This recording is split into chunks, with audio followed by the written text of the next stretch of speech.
नमस्कार मंडळी. काय झालं की निळू भाऊला भेटायला रामदास आठवले आणि दादा कोंडके आलेत. रामदास आठवले टरबूज खात खात येतात आणि निळू भाऊला काय म्हणतात बघा.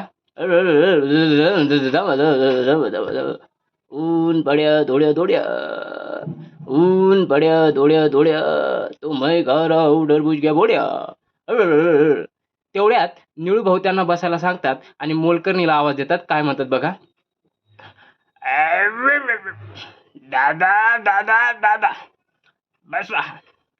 बाई जरा 3 कप चहा टाका.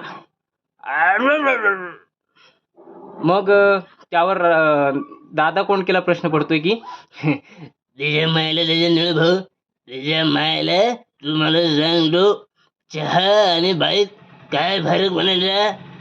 त्यावर निळू फुले म्हणतात, अरे दादा उठल्या उठल्या दोन्ही लागते. अरे तुझ्या आईचं गम झालं तुझ्या. धन्यवाद.